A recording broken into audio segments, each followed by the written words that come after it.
Bismillahirrahmanirrahim. Alhamdulillah. Hamdan tayyiban katsiran mubarakan fihi kama yuhibbu rabbuna wa yardah. Wa asyhadu an la ilaha illallah wahdahu la syarika lah. Wa asyhadu anna Muhammadan 'abduhu wa rasuluh. Allahumma salli wa sallim wa barik ala 'abdika wa rasulika Muhammad wa ala alihi wa sahbihi wa man tabi'ahum bi ihsanin ila yaumiddin, amma ba'd. Ikhwani wa akhawati wa abna'i rahimani wa rahimakumullah. Kita lanjutkan beberapa riwayat dari para salafun salih tentang penjelasan poin ketiga, bahwa membongkar ataupun membantah kebatilan itu adalah merupakan sebuah bentuk nasihat, melaksanakan kewajiban nasihat. Al-Imam Ibnul Qayyim rahimahullahu ta'ala dalam kitab Madarijus Salikin, beliau mengatakan washtadda nakirus salafi wal a'immati laha, ay al-bid'ah, wa sahu bi ahliha min aqtaril ard wa hadzaru fitnatahum ashadda at-tahdhir. Dia katakan, dan pengingkaran para salafus salih dan para a'immah, para tokoh-tokoh agama dari zaman dahulu, pengingkaran mereka terhadap kebid'ahan itu ishtadda, sangatlah keras. Bahkan mereka mentahdzir ataupun memperingatkan manusia dari fitnah-fitnah kebid'ahan itu dengan peringatan yang keras. Wa balaghu fi dzalika ma lam yubalighu mithlahu fi inkaril fawahish. Bahkan mereka telah mencapai pada sebuah tingkatan yang sangat tinggi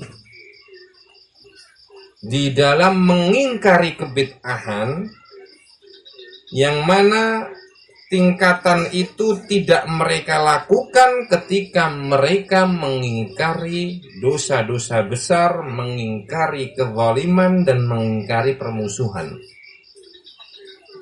Ya, jadi derajat dan tingkat pengingkaran mereka terhadap kebid'ahan itu jauh lebih tinggi, lebih besar pengingkaran mereka, ya, melebihi pengingkaran mereka terhadap apa?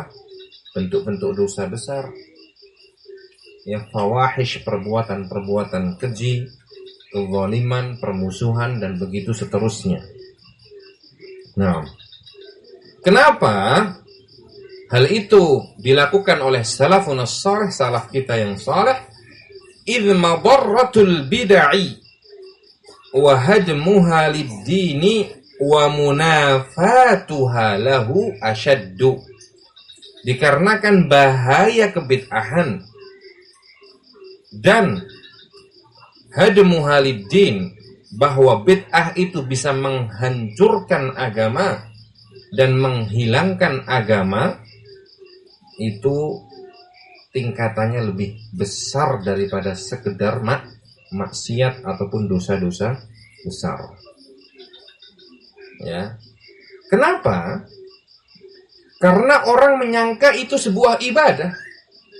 Ketika sebuah bid'ah dilakukan dan tidak ada satupun kebid'ahan yang dilakukan kecuali serupa sebuah sunnah, pasti dihilangkan dan digugurkan. Jadi setiap ada kebid'ahan yang dilakukan, pasti ada sunnah yang dihancurkan. Ya. Oleh karenanya para ulama dalam mengingkari kebid'ahan lebih keras daripada pengingkaran mereka terhadap dosa besar. Dikarenakan kebid'ahan yang dilakukan itu bisa menghancurkan agama. ya, dan meruntuhkan sunnah di mana kemaksiatan tidak, ya, memiliki efek negatif yang sama. Terlebih lagi dari sisi yang lain, manusia menyangka ini sebuah ibadah. Manusia menyangka ini sebuah agama. Berbeda sebuah kemaksiatan ketika dilakukan, bahkan orang yang tak pernah sholat pun dia merasa dan mengaku bahwasanya dia melakukan sebuah kesalahan. Ya, sehingga dia lebih mudah untuk diajak kembali kepada Allah. Berbeda dengan orang yang melakukan sebuah kebid'ahan, maka dia akan sulit untuk bertaubat karena dia meyakini apa yang dia lakukan itu mendekatkan dirinya kepada Allah Subhanahu wa ta'ala, padahal pada hakikatnya dia sedang menentang dan dia sedang, ya, memprotes ataupun mengkudeta keabsahan kerasulan Nabi kita Muhammad sallallahu alaihi wasallam. Perhatikan, orang yang melakukan sebuah kebid'ahan pada hakikatnya dia sedang memprotes bahwasanya Rasulullah itu bukan nabi saya, bukan utusan Allah. Buktinya saya lebih memilih untuk menciptakan sebuah ibadah sendiri yang tidak pernah dicontohkan oleh Nabi. Saya lebih baik mengikuti si fulan wala si alan atau menciptakan cara sendiri dalam beribadah kepada Allah. Nah, maka kata Imam Malik rahimahullahu ta'ala, beliau mengatakan apa? Man ibtada'a fil islami bid'atan faqad za'ama anna Muhammadan khana risalah. Setiap orang yang melakukan sebuah kebid'ahan, pada hakikatnya dia menuduh bahwasanya Nabi SAW telah berkhianat. Nah, kenapa? Karena dia menganggap dirinya lebih tahu, ya, tentang cara mendekatkan diri kepada Allah daripada Nabi. Sehingga dia lakukan perkara-perkara yang baru yang tidak pernah dicontohkan oleh Nabi. Sehingga pada hakikatnya dia sedang memposisikan dirinya seperti Nabi. Nah, bahaya sekali. Oleh karenanya para ulama mengatakan bahwasanya al-bid'ah, kebid'ahan itu dosanya lebih besar daripada al-kabair, dosa-dosa yang besar. Nah, kita kembali kepada perkataan Ibnu Qayyim, ya, bahwa para ulama salafus saleh di dalam mengingkari kebid'ahan itu lebih keras dan lebih tegas dan porsinya lebih banyak daripada pengingkaran mereka terhadap kemaksiatan-kemaksiatan, dikarenakan bid'ah itu lebih menghancurkan agama daripada kemaksiatan. Nah, kemudian Al-Allamah Ibnu Muflih dalam Al-Adab Asy-Syar'iyyah beliau menyebutkan sebuah bab, ya, tentang masalah apa tadi? Membantah kebatilan, membongkar kebid'ahan. Faqal, beliau mengatakan, faslun fi wujubi ibtalil bid'il mudillati wa iqamatil hujjati ala butlaniha. Bab wajibnya untuk menjelaskan batilnya kebid'ahan dan untuk menegakkan hujjah, menjelaskan hujjah tentang kebatilan bid'ah tersebut. Semakal, kemudian beliau di bawahnya menjelaskan, wa yajibu inkarul bid'il mudillati wa iqamatul hujjati ala ibtaliha, dan wajib untuk mengingkari kebid'ahan yang menyesatkan dan menegakkan hujjah, menegakkan sebuah dalil tentang batilnya kebid'ahan tersebut. Sawa'un qabilaha qailuha aw raddaha. Sama saja, baik orang yang menyeru kebid'ahan itu mau menerima ataupun dia enggan dan menolak kebenaran tersebut. Jadi bukan ya tujuan kita itu adalah diterimanya ya sebuah sunnah tersebut. Bukan itu yang menjadi tujuan utama. Karena memang yang menjadi tugas adalah untuk menyampaikan. Kewajiban kita adalah menyampaikan. Jadi ketika kebenaran yang engkau sampaikan ternyata ditolak, jangan menjadikan engkau berhenti di dalam menjelaskan kebenaran. Kalau demikian tidak ada Rasul yang akan berlanjut di dalam dakwah sampai nafas terakhir mereka. Karena semua Rasul yang diutus oleh Allah pasti ya ditolak oleh kaumnya. Nah, wa kadzalika ja'alna likulli nabiyyin aduwan minal mujrimin. Demikianlah kami jadikan untuk setiap nabi musuh dari kalangan orang-orang yang berbuat dosa. Nah, ya. Jadi orang yang menyampaikan kebenaran pasti akan mendapatkan musuh. Maka kata beliau, ya, wajib untuk mengingkari kebid'ahan yang menyesatkan dan menegakkan hujjah atas batilnya kebid'ahan tersebut, baik orang yang mengatakan dan mengajak kebid'ahan itu menerimanya ataupun menolaknya. Wa man qadira ala inha'il munkari ila sultan anha. Dan barang siapa yang mampu untuk mencegah kemungkaran lewat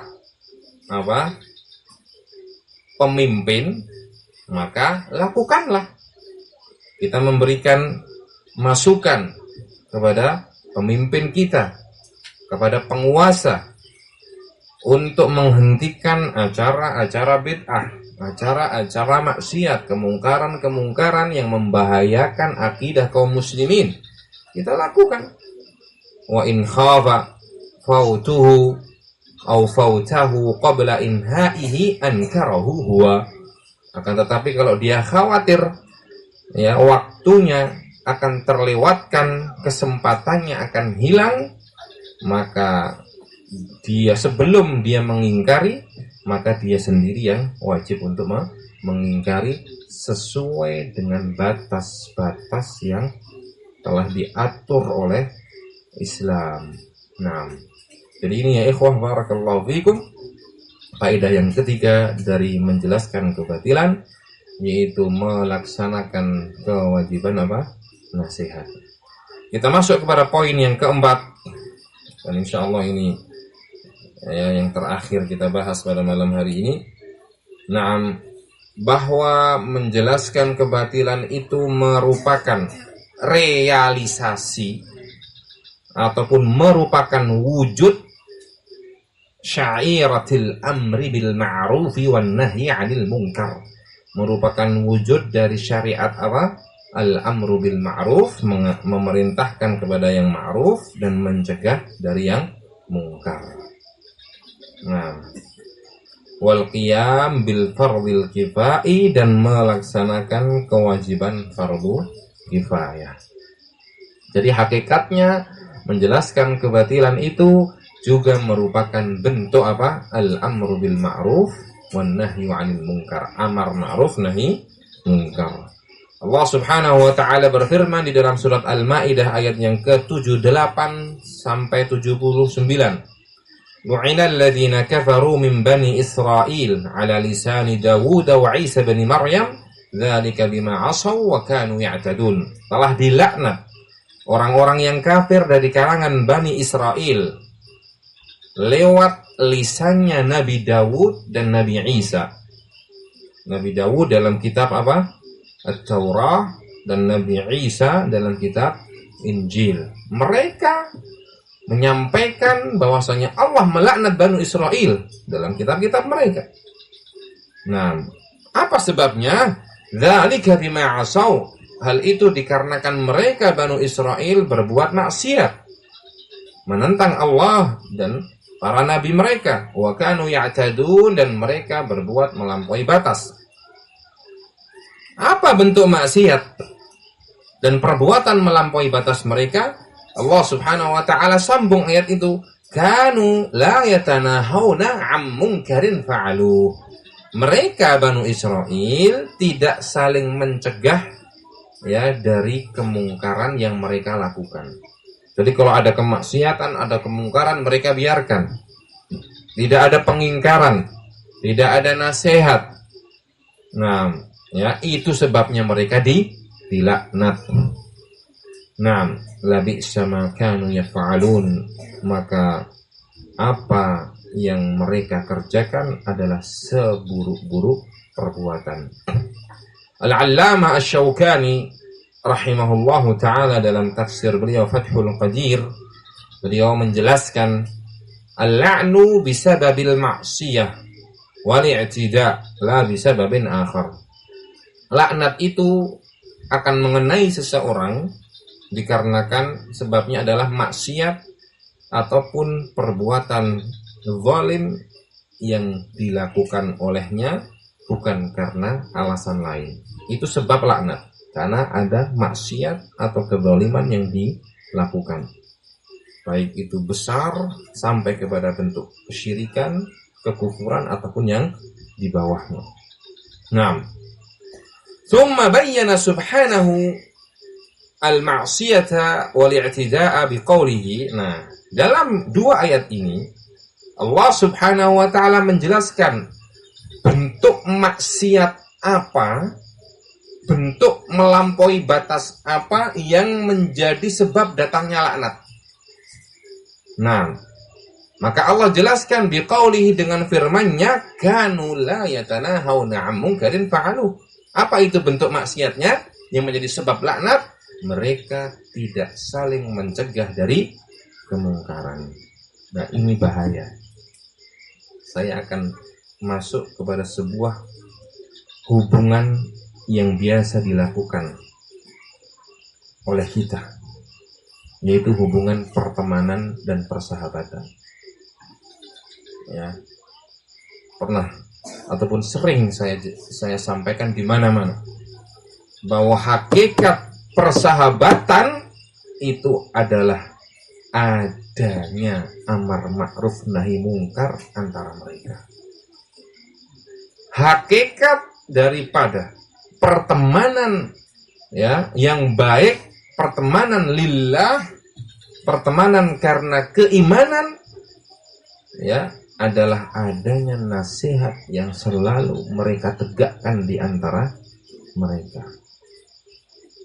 Hati-hati ketika pertemanan Anda, persahabatan Anda memiliki bentuk yang sama dengan apa yang dilakukan oleh Banu Israel. Ada kemungkaran, dibiarkan.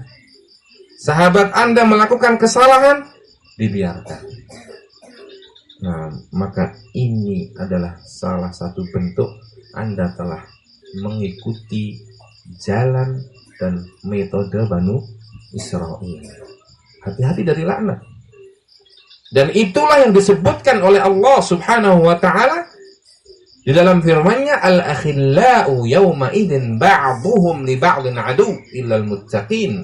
Bahwasanya pertemanan, persahabatan ya pada hari nanti, di hari kebangkitan akan menjadi permusuhan kecuali orang-orang yang bertakwa. Inilah salah satu bentuknya. Sebuah pertemanan sekedarnya. Nah, bahkan dia merasa sungkan untuk mengingatkan saudaranya. Berarti Anda adalah pengkhianat. Anda melihat saudara Anda sedang mendekat kepada neraka, tapi Anda biarkan. Berarti Anda adalah pengkhianat. Anda bukan orang ya yang setia terhadap teman Anda. Nah, teman yang setia adalah teman yang selalu ingin saudaranya mendapatkan kebaikan dan ingin agar saudaranya terhindar dari keburukan. Nah, jadi ini ya ikhwah, kita harus waspada dan kita harus memiliki tujuan yang baik ketika kita berteman, ketika kita bersaudara, ketika kita berukhuwah. Nah, ya. Jadi jangan justru sebaliknya. Ya. Kita merasa terusik dan kita merasa tidak tenang ketika ada saudara yang mengingatkan kita. Maka ketika Anda mendapatkan seorang saudara, seorang sahabat yang senantiasa mengingatkan Anda, meluruskan Anda, mengajak Anda kepada kebaikan, maka peganglah. Itulah saudara yang betul-betul setia dan sayang kepada Anda. Jangan malah sebaliknya. Ya, ketika ada saudara yang sering mengingatkan Anda, ngajak untuk kebaikan, menjelaskan kemungkaran, memperingatkan, bahkan juga mengambil tangan kita supaya selamat dari keburukan, malah justru kita merasa terusik. Ya, dan ini banyak terjadi di mana-mana. Jadi ketika ada saudara kita yang Masya Allah, karena Allah berikan ilmu, nah, sering mengkritik, memberikan masukan, tidak suka. Akhirnya gimana caranya dia mau pisah dari saudaranya ini dan menciptakan sebuah alasan-alasan yang dibuat-buat dan dipaksakan, bahkan kedustaan-kedustaan, supaya saudara yang suka mengkritik ini jatuh dan pergi jauh. Ini adalah salah satu bentuk wujud syaitan di dalam tubuh manusia. Nah, ya, sehingga kita betul-betul harus bisa mengatur diri. Kita harus bisa memaksa diri kita untuk senantiasa menerima kebenaran, dikarenakan hakikat daripada tawadhu', kita rendah hati, adalah ketika engkau selalu menerima kebenaran yang datang kepadamu. Dan hakikat daripada al-kibr, kesombongan, adalah engkau enggan dan tidak mau menerima kebenaran yang datang kepadamu.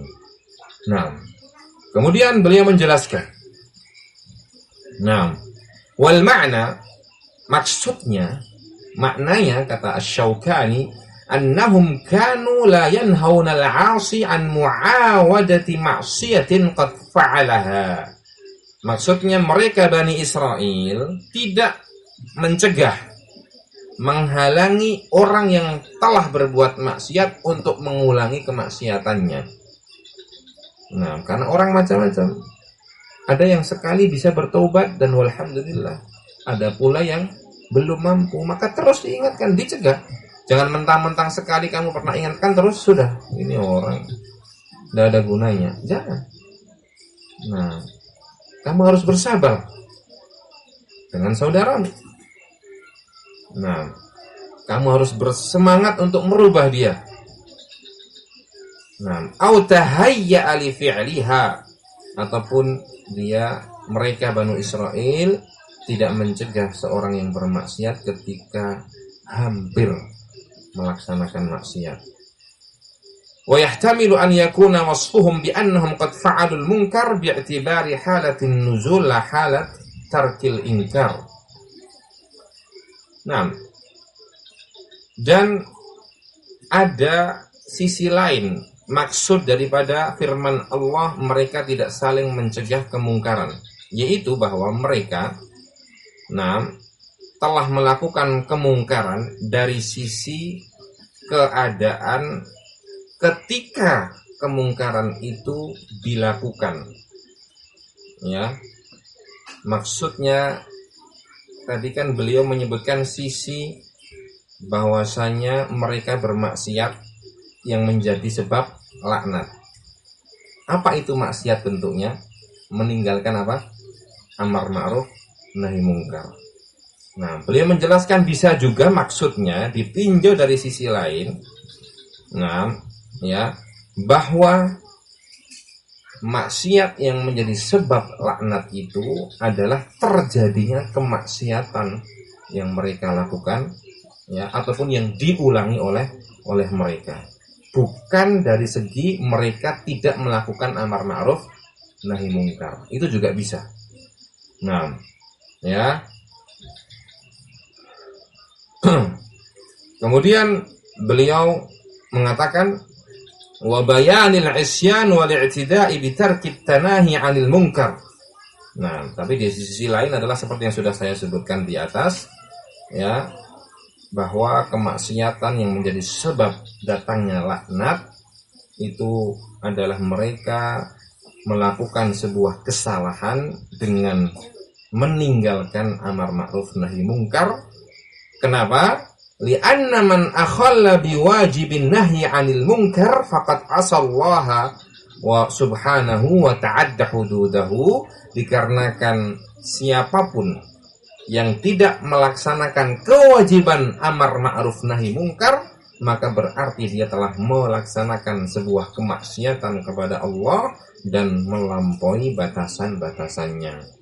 Jadi beliau ingin menjelaskan bahwa amar ma'ruf nahi mungkar itu merupakan sebuah kewajiban.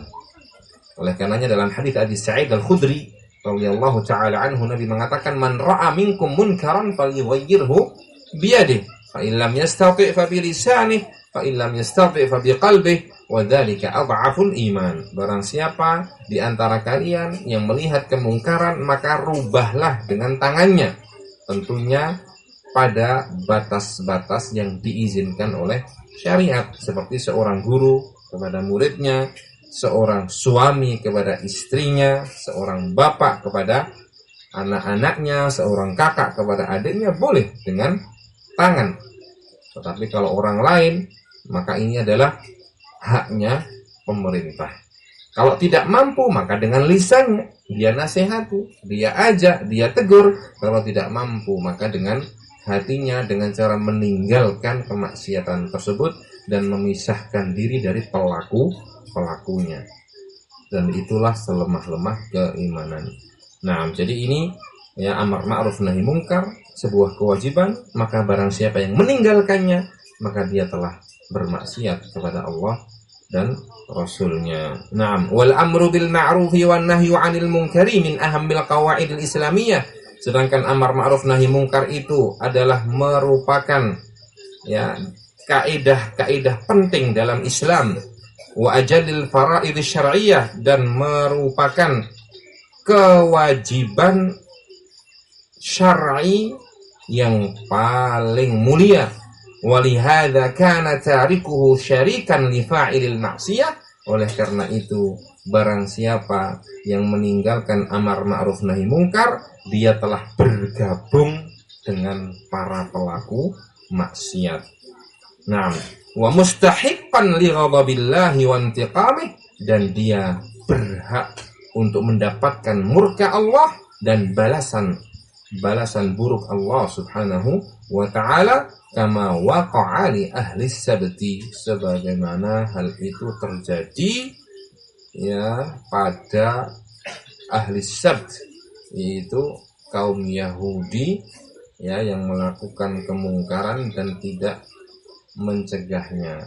Dari cerita ahlus sabt, orang-orang yang diuji oleh Allah dengan hari Sabtu, bisa antum lihat di mana mereka Allah Subhanahu wa taala uji untuk tidak berburu menangkap ikan di hari Sabtu.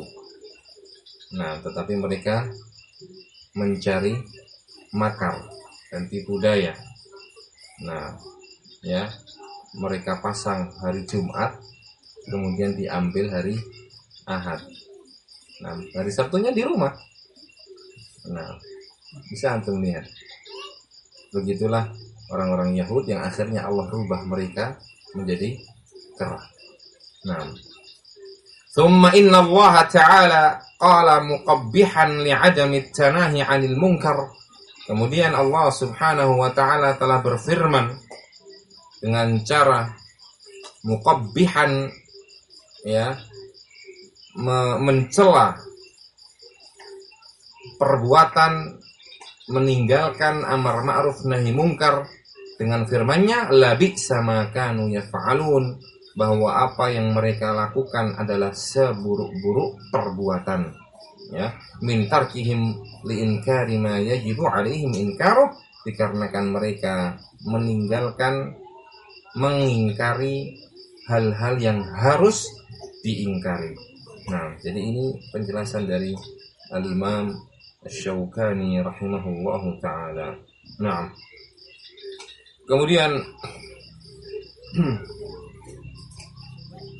disebutkan dalam kitab Ar-Radd 'ala al-Ikhna'i karangan Syekhul Islam Ibnu Taimiyah rahimahullahu taala tentang beberapa poin bantahan. Beliau menyebutkan ada poin yang ke-12. Beliau mengatakan an yuqal la raiba anna al-jihad wal qiyam 'ala man khalafa ar-rusul wal qasda bi sayfi syar'i ilaihim wa iqamata ma yajibu bi sababi aqwalihim nusratan lil anbiya'i wal mursalin waliyakuna ibratan lil mu'tabirin liyartadi'a bidzalika amsaluhum minal mutamarridin min afdhalil a'mali allati amarana Allahu an nataqarraba biha ilaihi. Beliau katakan, tidak diragukan lagi bahwa berjihad dengan cara melawan orang-orang yang menyelisihi para rasul dan melawan mereka dengan pedang syariat, dengan ilmu maksudnya, ya, dan membantah, ya, dengan cara menjelaskan kebenaran yang bertentangan dengan ucapan-ucapan mereka dalam rangka membela para nabi dan para rasul, agar supaya itu menjadi pelajaran bagi orang-orang yang mengambil pelajaran, dan agar supaya orang-orang setelah mereka ataupun orang-orang yang serupa dengan mereka merasa takut untuk menyebarkan syubhat-syubhat dan kebatilan. Hal itu semua adalah termasuk dari amalan-amalan yang paling utama, yang mana Allah Subhanahu wa ta'ala memerintahkan kita untuk mendekatkan diri kepadanya dengan amalan-amalan tersebut. Wadzalika qad yakunu fardhan 'alal kifayah wa qad yata'ayyanu 'ala man 'alima anna ghairahu la yaqumu bihi. Dan hukumnya hal itu bisa menjadi fardhu kifayah dan terkadang menjadi fardhu 'ain tatkala tidak ada orang yang melaksanakannya. Naam.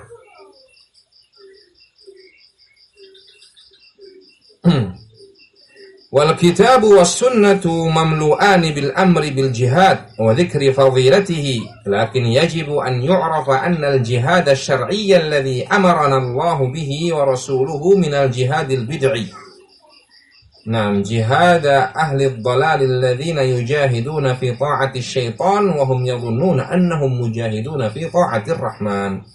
Kemudian beliau menyebutkan bahwasanya Alkitab dan Sunnah sungguh dipenuhi dengan perintah-perintah untuk berjihad, dan juga dipenuhi tentang keutamaan-keutamaan berjihad.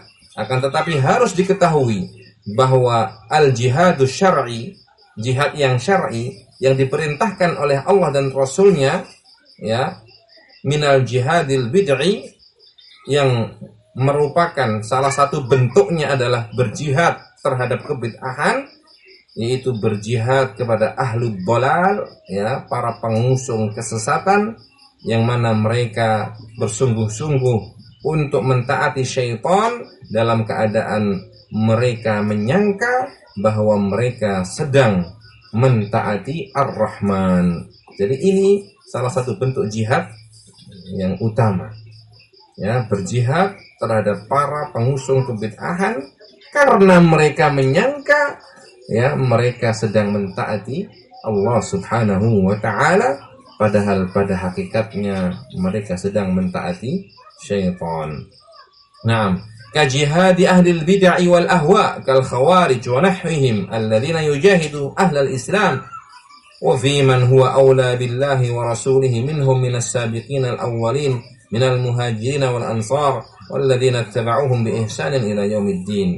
Seperti contohnya adalah berjihad melawan ahlul ahwa seperti al-khawarij dan orang-orang yang serupa dengan mereka, yang mana mereka justru menyerang ya ahlul Islam dan mereka meninggalkan apa?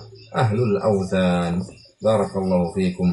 Naam, kemudian yang terakhir ucapan dari Al-Imam Ibnu Qayyim rahimahullahu taala dalam As-Sawa'iq Al-Mursalah, beliau mengatakan fakashfu awrati haula wa bayanu fadaihihim wa fasadi qawaidihim min afdalil jihad fi sabilillah.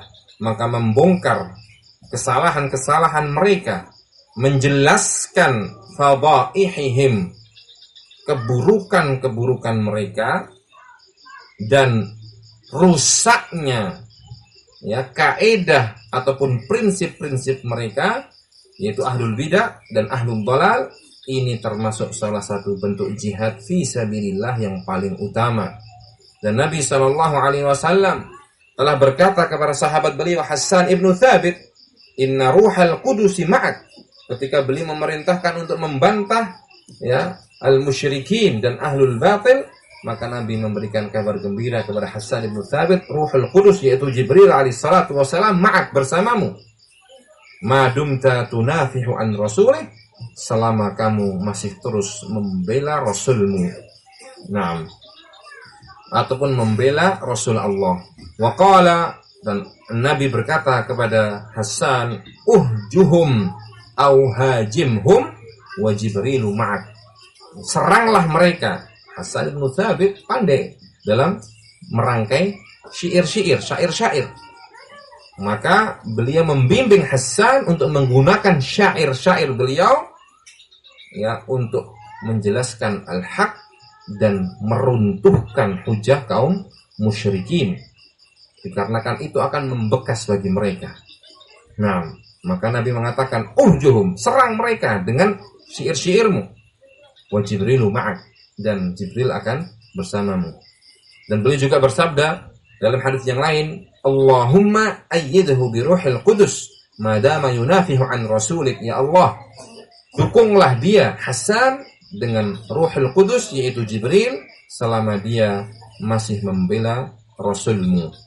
Nah, kemudian setelah Hasan ibnu Thabit ya menyerang mereka dengan kebenaran yang disusun dalam syair-syairnya, nah, Nabi mengatakan walladzi nafsi biyadihi lahu asyaddu fihim minan nabli, demi zat yang jiwaku ada di tangannya, sungguh ya syair-syair tersebut lebih berat bagi mereka daripada serangan-serangan anak panah yang menancap pada tubuh-tubuh mereka. Nah, wa kaifa la yakunu bayanu dzalika minal jihad fi sabilillah wa aktsaru hadhihi at-ta'wilatil mukhalifati lis-salafis salih minas sahabati wat tabi'in wa ahli al-hadits qadibatan wa a'immatil islam alladhina lahum fil ummati lisan sidqin yatadammanu min 'abathil mutakallimi bin nususi wa su'i dhanni biha. Bagaimana mungkin disebutkan, dikatakan bahwa menjelaskan kebatilan-kebatilan mereka, membantah kebatilan mereka tidak merupakan jihad fisabilillah? Bagaimana mungkin dikatakan seperti itu? Dalam keadaan ya mayoritas dari pendapat-pendapat mereka yang menyelisihi salafus saleh dari kalangan sahabat dan tabi'in dan ahli hadis ya dan para a'immatul Islam, yang mana mereka memiliki kejujuran di dalam agama ini, itu merupakan abath ya, merupakan akibat dari permainan mereka terhadap nas-nas Al-Quran maupun nas-nas hadis Nabi, dan merupakan akibat daripada prasangka buruk mereka terhadap nas-nas tersebut. Nah, jadi itu semua adalah merupakan akibat mereka yang bermain mentakwil ayat-ayat Allah Subhanahu wa taala. Maka tentunya membela ayat-ayat Allah dengan menjelaskan sisi kebenaran dari ayat-ayat tersebut yang bertolak belakang dan bertentangan dengan apa yang mereka yakini, tentunya ini adalah termasuk dari jihad yang paling utama. Nah, ya, jadi apa yang dimaksud dan dipahami dari ayat-ayat itu yang sesuai dengan pemahaman para sahabat itu harus dijelaskan. Dan sisi pertentangan ayat-ayat tersebut dengan apa yang mereka yakini dan mereka takwilkan, nah itu juga harus dijelaskan. Itulah jihad yang paling utama. Nah, yatadammanu min 'abatil mutakallimi bin nususi wa su'i dhanni biha min jinsi ma tadammanahu ta'nul ladina yalmizuna ar-rasula wa dinahu wa ahlan nifaqi wal ilhad.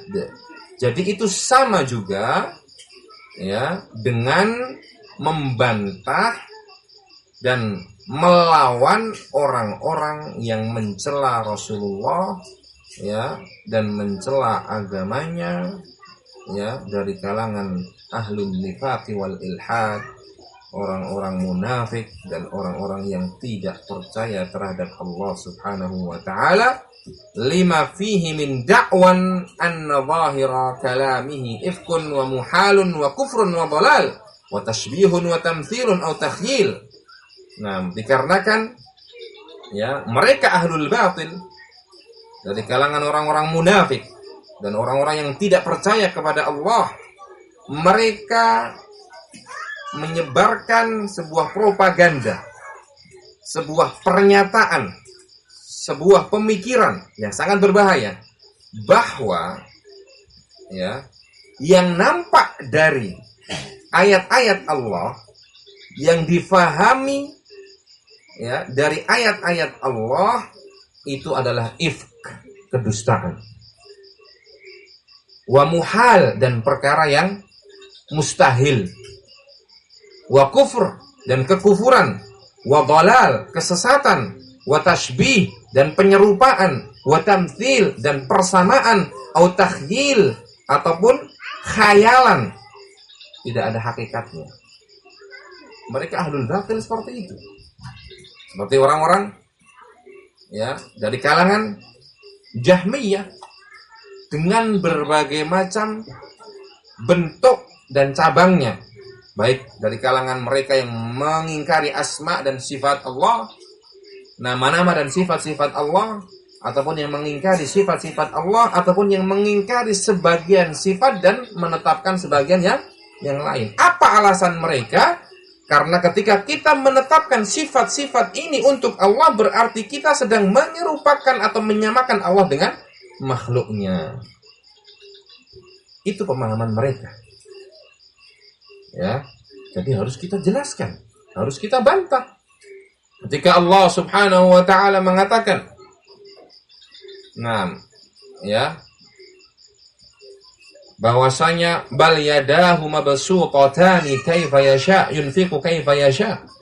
Ketika orang-orang Yahudi mengatakan wa qalatil yahudu yadullahi maghlulah ghullat aydihim malu'inu bima qalu bal yadahu mabsuqatani nam yunfiqu kaifa yasha.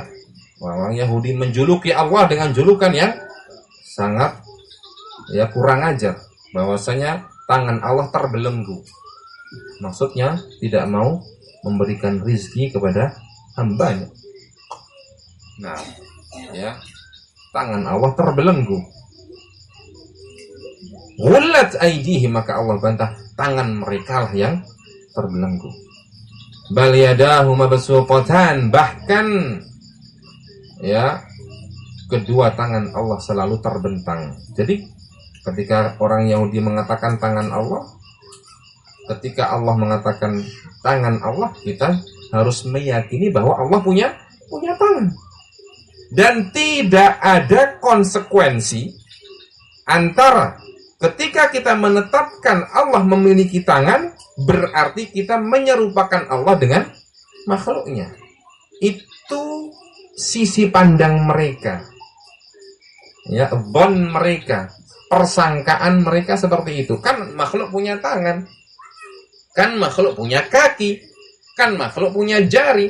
Semuanya datang dalam nas-nas Al-Quran maupun hadis. Allah punya jari, Allah punya kaki. Berarti kalau begitu, ketika kita menetapkan bahwasanya Allah punya tangan, punya kaki, berarti kita sedang menyamakan Allah dengan makhluk. Berarti Anda kafir. Bahaya ini. Nah, maka kewajiban ahlul ilm untuk menjelaskan, mendatangkan hujjah dari Alkitab dan As-Sunnah dan sisi pemahaman yang benar yang bertolak belakang dengan pemahaman mereka. Nah, kita datangkan adillah. Tidak bisa. Jelas secara tegas Allah mengatakan bal yadahu mabsuutatan. Bahkan kedua tangan Allah terbentang. Yunfiqu kaifa yasha. Allah akan berinfak, akan memberikan rizki kepada siapapun yang dikehendaki, sebesar apa yang dikehendaki, dan bagaimana caranya sesuai dengan Allah, sesuai dengan yang Allah kehendaki. Allah juga punya jari. Nam innal quluba baina isbi'aini min asabi'ir rahman yuqallibuha kaifa sya. Sesungguhnya hati-hati manusia berada pada ataupun di antara dua jari dari jari jemari Allah Subhanahu wa taala. Allah akan balikkan sesuai dengan kehendak Allah Subhanahu wa taala. Dan ketika kita menetapkan sifat-sifat Allah tersebut, kita bukan berarti menyerupakan Allah dengan makhluknya. Dikarenakan tentunya kita semua sebenarnya sadar dan paham bahwa ketika menetapkan sebuah sifat untuk dua hal, itu tidak ada konsekuensi bahwa dua hal itu sama.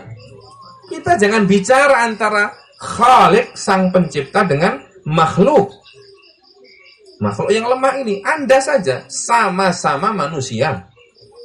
Nah, ada Z, ada Ali. Kita katakan Z punya tangan, Ali punya tangan. Lalu apakah tangannya Z sama dengan tangannya Ali? Kan tidak. Masing-masing sesuai dengan kondisi masing-masing. Kalau Z ini orangnya tinggi, besar, gemuk, putih, tangannya juga begitu. Nah, ikut putih, ikut besar. Yang satu, Ali ini orangnya kecil, kurus, krempeng, juga tangannya ngikutin seperti itu. Kan beda. Ini sesama manusia yang sesama jenis. Kita bicara lagi antara gajah dan antara kucing. Kucing punya kaki, jumlahnya 4. Kita juga mengatakan gajah punya kaki, jumlahnya 4. Lalu apakah kaki gajah dan kaki kucing sama? Tidak. Nah, ini antar makhluk. Zatnya beda. Padahal sama-sama punya sifat yang sama. Punya kaki 4, ini punya kaki 4, ini punya tangan 2, yang situ juga punya tangan 2. Zatnya beda-beda. Bentuknya beda-beda. Masing-masing sesuai dengan kondisi masing-masing. Maka demikian pula ketika kita menetapkan Allah punya tangan, Allah punya kaki, tentunya kaki dan tangan Allah tidaklah sama dengan kaki dan tangan makhluk.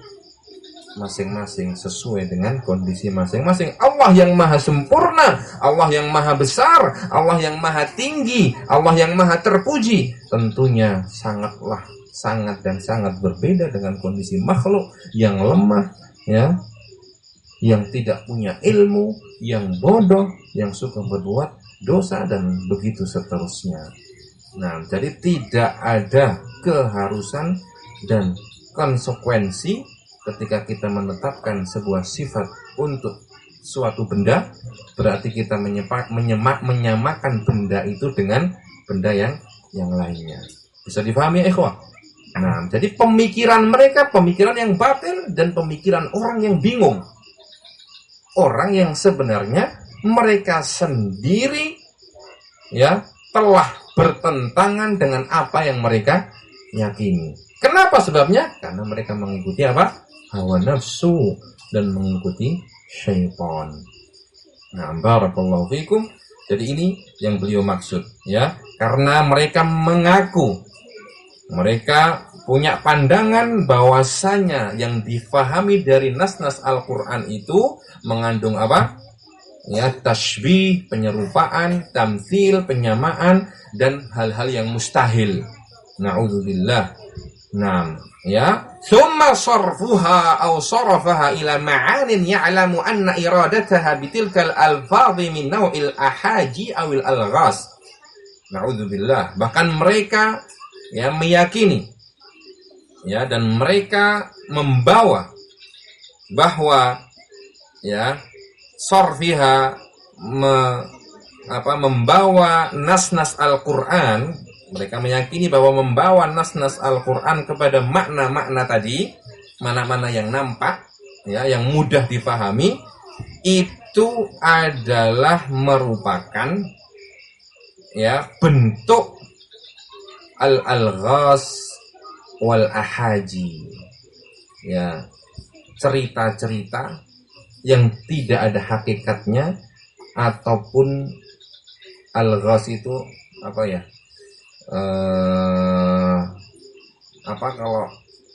kalau bahasa tebak-tebakan.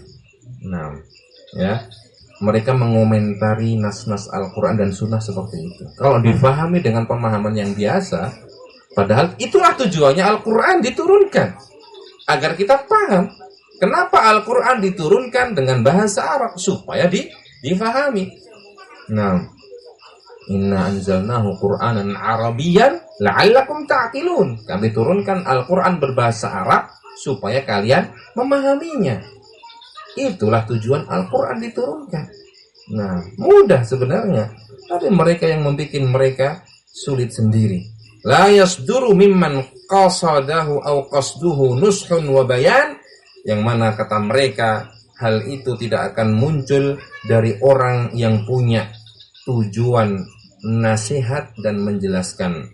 Fal mudafa'atu an kalamillahi wa rasulihi wadabbu anhu min afdalil a'mali wa ahabbiha ilallahi wa anfa'iha lil ibad. Maka membela firman-firman Allah dan ucapan sabda-sabda Nabi ya, dan membela kedua hal tersebut adalah termasuk dari amalan-amalan yang paling utama dan paling dicintai oleh Allah dan paling bermanfaat untuk hamba-hambanya. Nah, maka dalam kitab Miftah Daris Sa'adah Ibnu Qayyim yang mengatakan sebagai penukilan terakhir ya, ketika beliau mengomentari keseriusan dan perjuangan para ulama di dalam berjihad, menjelaskan kebenaran dan membongkar kebatilan dan menjelaskan kebatilan, beliau mengatakan fakam min qatilin li iblisin qad ahyau, betapa banyak para korban-korban iblis yang sudah terkapar mereka hidupkan lagi. Wa kam min dhalin jahilin la ya'lamu tariqa rusydihi qad hadau, dan betapa banyak orang-orang yang jahil yang sudah tersesat, tidak mengetahui jalan-jalan petunjuk, mereka bisa mengajak dan memberikan petunjuk kepada mereka. Wa min mubtadi'in fi dinillahi bisyuhubil haqqi qad ramau, dan betapa banyak para ahli bid'ah dan penyeru kebid'ahan dalam agama Allah telah mereka bidik dengan panah api yang menyala, jihadan fillahi wabtigha'an marwatihi, dalam rangka berjihad di jalan Allah dan meraih ridha Allah subhanahu wa ta'ala. Nah, ikhwatil ahibba rahimani wa rahimakumullah ya, jadi ini poin yang keempat ya, tentang faedah dan buah yang bisa kita dapatkan dari menjelaskan kebatilan, yaitu mewujudkan syiar amar ma'ruf nahi mungkar dan merealisasikan kewajiban fardu kifayah. Wallahu ta'ala a'la wa a'lam. Ini yang dapat saya sampaikan pada malam hari ini.